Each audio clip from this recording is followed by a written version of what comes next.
And I'm going to introduce our next writer, Carolyn Murphy. Carolyn Murphy was born and raised in Sunnyvale, California. Her mother is an Army brat, and her father is the epitome of Silicon Valley programmer. She writes fiction, poetry, and nonfiction, and much of her work comes from meditations on transitions. Her interests includes running, socio-political events in the years 1968 and 1980, conspiracy theories, the dot-com bust and mad cow disease, and sharks, and spontaneous combustion.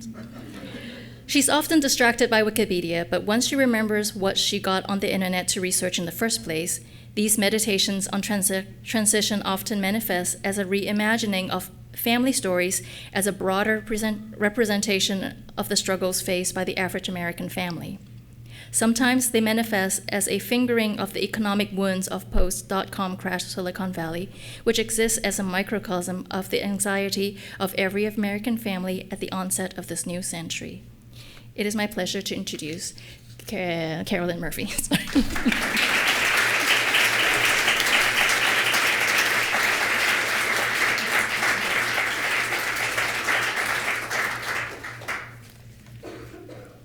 I think I'm going to take off my shoes for the purposes of this.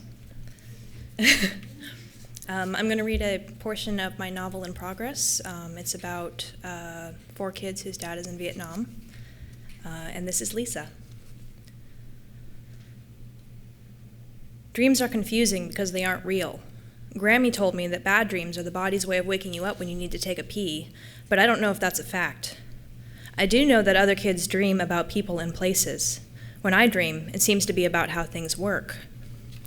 Gran said war is hell, and a lot of people say this, but I didn't understand why people do it, so I went to bed one night thinking about it. I do know that war is something that really happens, but science can't tell if heaven and hell are real or not, so I think they're make-believe. I thought about some of the things on TV, the gunshots, people ducking behind rocks and things. I know that bombs explode and the pieces go flying and cut you, so I had a dream that Daddy was bleeding from a cut in his chest. I know when someone is bleeding a lot, you get a towel and you press down on the cut as hard as you can, and you call a grown-up, or you dial O for operator and say to the lady who answers, "I need an ambulance," and you give her your address. Then you keep pressing down on the wound until the grown-ups come. The problem I had in the dream was I didn't know what the address was in Vietnam, so the lady on the phone didn't know where to send the ambulance. Mom went to the hospital for a procedure, and she came back 2 days later.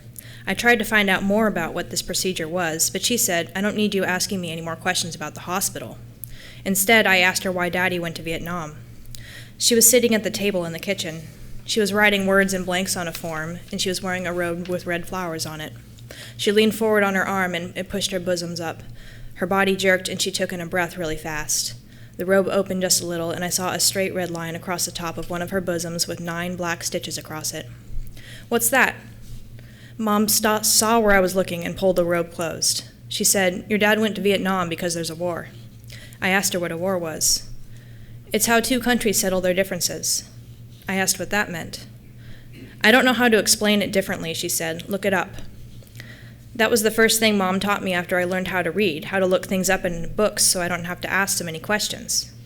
In the dictionary or encyclopedia, things are organized by the way they're spelled. I like alphabetical order because it has rules based on the alphabet. Our names are alphabetized like this: Buzz, Daddy, Grammy, Gran, Kate, Lisa, Mikey, Mom.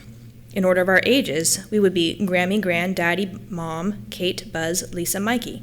And in order of our heights, we'd be Daddy, Gram, Mom, Grammy, Buzz, Kate, Lisa, Mikey. I looked it up, but there was no entry in the dictionary for settle their differences. I tried looking up the words separately, and I found this. The word settle is a verb, and it means to appoint, fix, or resolve definitely and conclusively. The word difference is a noun, and it means the state or relation of being different, as in there is a great difference between the two. I tried putting it into the sentence in place of the words. I thought about it like 2 countries settle their differences meant 2 countries could appoint, fix, or resolve definitely and conclusively their state or relation of being different. But I still didn't understand because it sounded to me like the 2 countries were in a state of being different, like the facts of the 2 countries were that they were different. The facts of a triangle are that it has 3 sides. The facts of a rectangle are that it has 4 sides. The number of sides makes up what the shape is, and if you change the number of sides, it isn't a triangle or a rectangle anymore.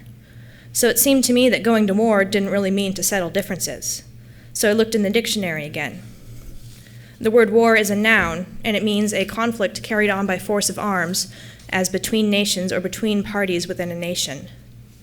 Then the word conflict is a verb, which means to come into collusion or agreement, to be contradictory, at variance, or in opposition. So then I looked up disagreement, and then went back to the entry for difference. So at least Mom knew what a war was. It's what happens when 2 countries have differences, but I still didn't understand how sending Daddy to Vietnam would help settle them. I tried thinking about it like a math problem. The difference between 654 and 435 is 219. So to settle the difference between 654 and 435, you have to either subtract 219 from 654 to get 435, or add 219 to 435 to get 654. Or you could add 109.5 to 435 and it will equal 325.5. Then you could subtract 109.5 from 654 and it will also equal 325.5. Adding or subtracting still changes the facts of the numbers, but in math, that's how you would do it. So maybe that's the trick to 2 countries settling their differences. First, you have to know what the differences are before you can change the facts of one country or another to make them the same. Daddy had been gone for 11 months, 1 week, and 6 days at this point, so it seemed like maybe he was having trouble with the problem. I thought maybe I could help because I'm good with problems, so I went back to the kitchen where Mom was still writing words on the form. I asked her whether she knew what the differences were, because if I knew what the differences were, I might be able to figure out how to settle them. She said, it's the good Vietnamese against the bad Vietnamese, and we have to help the good Vietnamese. So how do we make them the same, I asked. We have a war, she said. Thank you.